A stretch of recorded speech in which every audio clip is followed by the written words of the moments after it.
Hello everybody. आज हम हमारे वीडियो 13 में उपनिवेशवाद का विकास के बारे में चर्चा करेंगे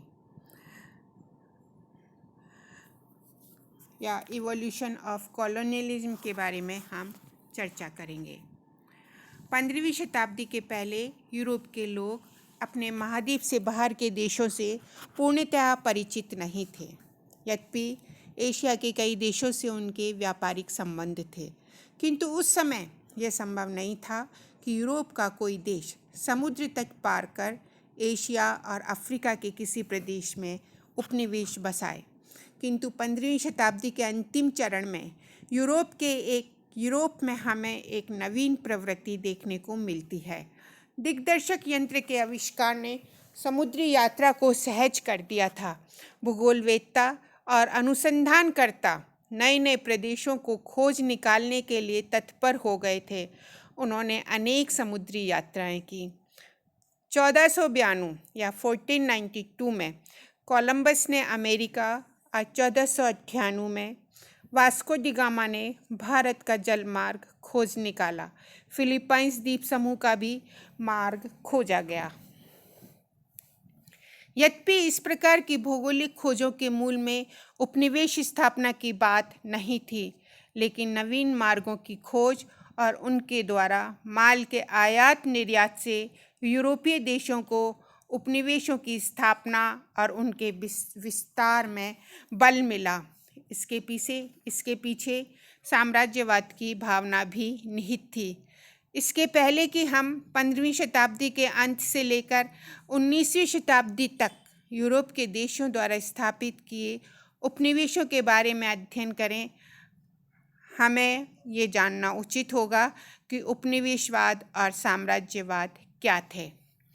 तो सबसे पहले हम साम्राज्यवाद की व्याख्या और स्वरूप का अध्ययन करेंगे।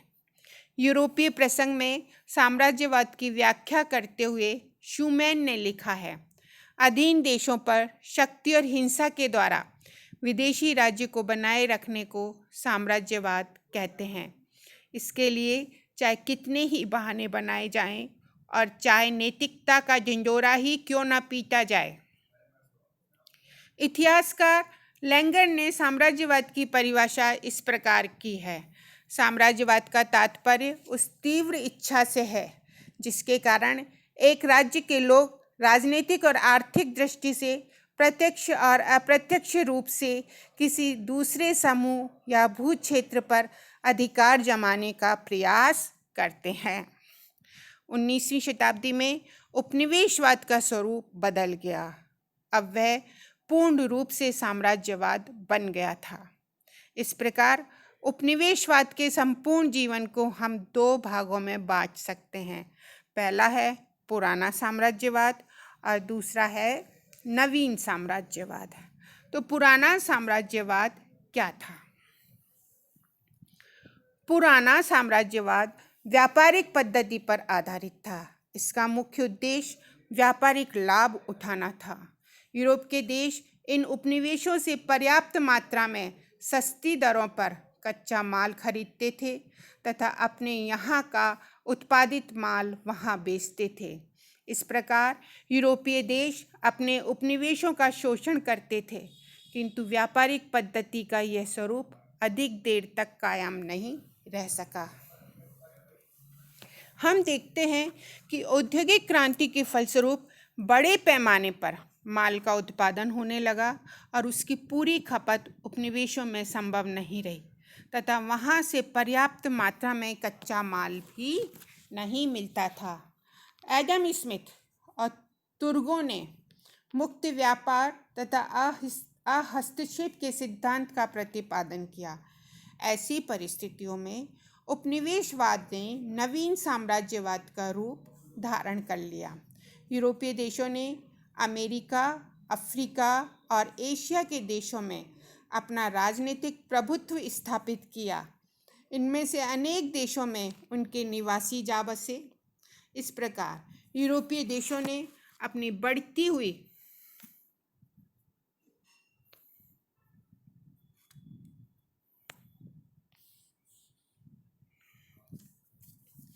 इस प्रकार यूरोपीय देशों ने अपनी बढ़ती हुई जनसंख्या की समस्या का निराकरण करने का प्रयास किया, किंतु 1775 में अमेरिका के स्वतंत्रता संग्राम ने साम्राज्यवाद की भावना को जबरदस्त आघात पहुंचाया। उत्तरी अमेरिका के 13 अंग्रेज उपनिवेशों ने मिलकर इंग्लैंड के विरुद्ध विद्रोह किया। वे स्वतंत्र हो गए। संयुक्त राज्य अमेरिका के निर्माण के बाद कनाडा और ऑस्ट्रेलिया जैसे उपनिवेश जहां अंग्रेज बस गए थे को औपनिवेशिक स्वराज देना पड़ा। इन उपनिवेशों से इंग्लैंड ने अनुचित लाभ उठाना बंद कर दिया। इसके बाद आया औपनिवेशिक उदासीनता का युग। इस काल में औपनिवेशिक उदासीनता को एक अन्य कारण समय का अभाव था। संयुक्त राज्य अमेरिका के निर्माण के थोड़े समय बाद फ्रांस में क्रांति आरंभ हो गई। 1789 से 1815 की अवधि में संपूर्ण यूरोप क्रांतिकारी फ्रांस और नेपोलियन से युद्धों में बुरी तरह उलझा रहा। 1815 में नेपोलियन की पराजय के बाद भी यूरोप के देशों को अवकाश नहीं मिला, क्योंकि इस समय से यूरोप के देश अपनी आंतरिक समस्याओं को सुलझाने में व्यस्त थे। किसी के समक्ष राष्ट्रीय एकता का प्रश्न था तो किसी के सामने जनतांत्रिक सुधार लाने का, किंतु 1570 के पश्चात यूरोप में उपनिवेशवाद, जिसका स्वरूप अब तक पूर्ण रूप से साम्राज्यवादी हो गया था, साम्राज्यवाद की भावना पुनः प्रबल हो उठी थी। अब है नवीन साम्राज्यवाद क्या था।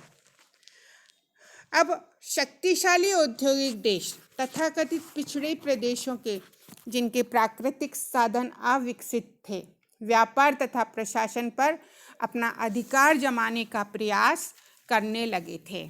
इससे यूरोपीय देशों में अविकसित क्षेत्रों पर अधिकार करने की तीव्र प्रतिस्पर्धा प्रारंभ हो गई। साम्राज्यवादी भावनाओं ने उन्हें एक दूसरे के विरुद्ध कर दिया था।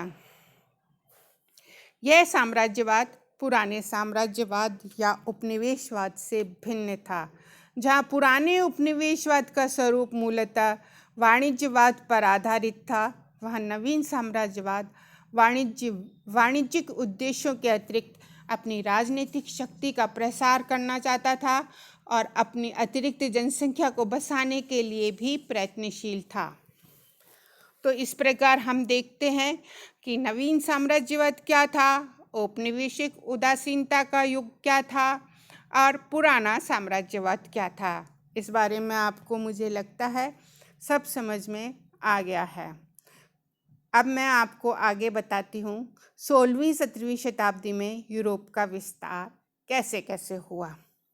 16वीं से 17वीं सदी में यूरोपीय राष्ट्रों ने अनेक देशों में अपने उपनिवेश स्थापित किए। इनका संक्षिप्त विवरण निम्नांकित है। पहला था पुर्तगाल।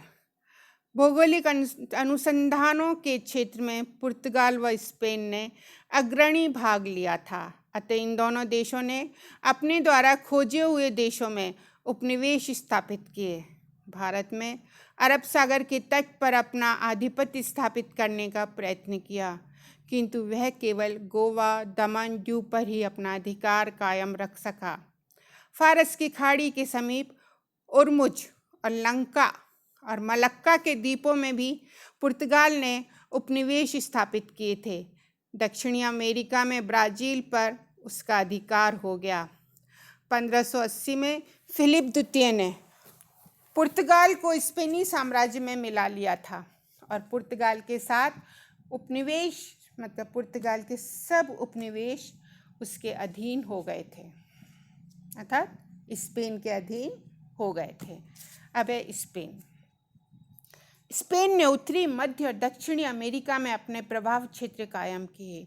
ये प्रभाव क्षेत्र थे स्पेनिश कैलिफोर्निया, मैक्सिको, फ्लोरिडा द्वीप समूह, पेरन व कोलंबिया। उसने फिलीपाइंस में भी अपना उपनिवेश स्थापित किया। अमेरिका के उपनिवेशों से स्पेन को काफ़ी मात्रा में सोना चांदी धन मिलता था, लेकिन उन्होंने इस धन का प्रयोग किसी रचनात्मक कार्य के लिए नहीं किया। 1558 में इंग्लैंड ने स्पेनिश आर्मेडा को हराकर स्पेन की नौ सेना या नौ सैनिक शक्ति पर कड़ा प्रहार किया था। स्पेन की पतनोन्मुख स्थिति का लाभ इंग्लैंड, फ्रांस और हॉलैंड ने उठाया। उत्तरी अमेरिका में स्थित स्पेन के उपनिवेशों पर इंग्लैंड व फ्रांस ने अधिकार कर लिया था। हॉलैंड ने स्पेन के पूर्वी उपनिवेशों, जो पहले पुर्तगाल के अधीन थे, को अपने औपनिवेशिक साम्राज्य का अंग बना लिया। नेक्स्ट जो राज्य था वो था हॉलैंड। इस समय हॉलैंड यूरोपीय व्यापार का प्रमुख केंद्र था। वहाँ के राजा विलियम ऑफ ऑरेंज के नेतृत्व में हॉलैंड के नाविकों ने स्पेनिश जहाज़ों को लूटना प्रारंभ कर दिया था। 17वीं शताब्दी के आरंभ में डचों ने अफ्रीका, भारत और सुदूर पूर्व में स्थित उपनिवेशों पर अधिकार कर लिया था। डचों का यह औपनिवेशिक साम्राज्य अधिक देर तक नहीं रह सका। इंग्लैंड और फ्रांस की प्रतिद्वंदिता के कारण यह छिन्न भिन्न हो गया। नेक्स्ट है इंग्लैंड। हेनरी सप्तम के समय में केवट नामक एक अंग्रेज ने 1497-98 में उत्तरी अमेरिका के पास स्थित न्यू फाउंडलैंड का पता लगाया, किंतु कुछ समय बाद वहाँ पर फ्रांस का उपनिवेश स्थापित हो गया। इसके कुछ समय बाद वाल्टर रेले ने अमेरिका में ब्रिटिश उपनिवेश की या ब्रिटिश औपनिवेशिक साम्राज्य की स्थापना की। उसने उत्तरी अमेरिका में एलिजाबेथ के नाम पर वर्जीनिया नामक उपनिवेश बसाया। 1620 में कुछ प्यूरिटनों ने अमेरिका पहुंचकर न्यू इंग्लैंड नामक उपनिवेश की स्थापना की। कैथोलिकों ने मैरीलैंड नामक उपनिवेश बसाया। इस प्रकार से इंग्लैंड ने उत्तरी अमेरिका में 13 उपनिवेश स्थापित किए। 1600 में इंग्लैंड ने पूर्व से व्यापार करने के लिए ईस्ट इंडिया कंपनी की स्थापना की। भारत में फैली हुई राजनीतिक अराजकता का लाभ उठाकर वहाँ उसने 18वीं शताब्दी के उत्तरार्ध में अपना साम्राज्य स्थापित कर लिया था। औपनिवेशिक प्रतिस्पर्धा को लेकर अंग्रेजों व डचों में काफ़ी संघर्ष हुआ। 1623 में डचों ने इंडोनेशिया में अम्बोयना नामक स्थान पर कुछ अंग्रेजों को कत्ल कर उन्हें हरा दिया, लेकिन क्रॉमवेल ने यूरोप में उन्हें हराया। 1652 से 1654 के मध्य दोनों देशों के मध्य संघर्ष में डचों के व्यापार को बहुत क्षति पहुंची थी। 1664 से 1667 के बीच में भी दोनों के मध्य काफ़ी संघर्ष हुआ। 1688 में गौरवपूर्ण क्रांति के कारण हॉलैंड का विलियम तृतीय इंग्लैंड का शासक बन गया था, किंतु इस समय तक उसका औपनिवेशिक साम्राज्य इंग्लैंड की तुलना में काफ़ी कम हो गया था। फिर फ्रांस की क्या स्थिति थी? फ्रांस हेनरी चतुर्थ, जिसका समय 1585 से 1610 है, के समय में फ्रांस ने टर्की और इंग्लैंड से व्यापारिक समझौते किए। फ्रांसीसी व्यापारियों ने उत्तरी अमेरिका में अपने उपनिवेश बसाए। लुई चतुर्थश 1661 से 1775 तक रहा के काल में वेस्ट इंडीज में गुआडालोप और मार्टिनिक द्वीपों में फ्रेंच उपनिवेश स्थापित किए गए। फ्रेंच ईस्ट इंडिया कंपनी को भारत में अंग्रेजों के विरोध के कारण असफलता मिली। ये कुछ राज्यों के बारे में हमने आपको बताया। अब हम आपको बताएंगे 18वीं शताब्दी में औपनिवेशिक प्रतिस्पर्धा कैसे प्रारंभ हुई, क्या हुआ। इस शताब्दी में वाणिज्यवाद पद्धति पहले की अपेक्षा अधिक लोकप्रिय हो गई थी। प्रत्येक देश चुंगी लगाकर आयात घटाने और निर्यात बढ़ाने पर जोर देने लगा। सोने और चांदी के आधार पर वस्तुओं का मूल्य आंका जाने लगा। इनसे औपनिवेशिक विस्तार को काफ़ी बल मिला। इसने राष्ट्रों के बीच संघर्ष को जन्म दिया। 18वीं शताब्दी के आरंभ तक स्पेन, पुर्तगाल और हॉलैंड की शक्ति कम हो गई थी, अतः औपनिवेशिक प्रतिस्पर्धा के क्षेत्र में इंग्लैंड व फ्रांस रह गए थे। यह प्रतिस्पर्धा ऑक्सबर्ग लीग 1688 से 1697 तक के युद्ध से प्रारंभ हुई। इस युद्ध में फ्रांस अकेला पड़ गया था। इसके पश्चात स्पेन के उत्तराधिकार के प्रश्न को लेकर दोनों में 1702 से 1713 तक संघर्ष रहा। यूट्रेक्ट की संधि जो कि 1713 में हुई थी, इस संधि में इंग्लैंड को फ्रांस से न्यू फाउंडलैंड, नोवा स्कोशिया और हडसन की खाड़ी के क्षेत्र प्राप्त हुए। इस संधि से भारत में भी फ्रांसीसियों को काफ़ी क्षति पहुंची थी। हम देखते हैं कि 1740 से 1758 के बीच इन दोनों देशों में अमेरिका और भारत में उपनिवेशों को लेकर अच्छा खासा संघर्ष जारी रहा था। भारत में दोनों के बीच 3 कर्नाटक युद्ध हुए। इन युद्धों में फ्रांसीसी कंपनी की हार हुई थी और भारत में फ्रांसीसी औपनिवेशिक साम्राज्य की स्थापना की संभावनाएं समाप्त हो गई थी। बंगाल में अंग्रेजी प्रभुत्व की स्थापना 1765 के बाद भारत में फ्रांस के पास केवल 3 व्यापारिक कोठियाँ चंद्रनगर, पांडिचेरी और माही रह गए थे। सप्तवर्षीय युद्ध जो कि 1756 से 1763 तक चला, इस युद्ध में क्यूबेक के फ्रांसीसी उपनिवेश को इंग्लैंड ने जीत लिया था। वेस्ट इंडीज के अधिकांश भाग, लुइसबर्ग और फोर्ट ड्यूकेन भी उनके अधिकार में आ गए थे। 1763 की पेरिस की संधि के द्वारा इंग्लैंड को Canada, Nova Scotia, cap Britain और पश्चिमी द्वीप समूह के अनेक देश मिले थे।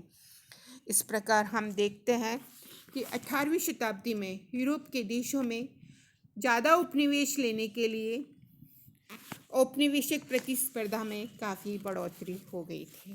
Thank you.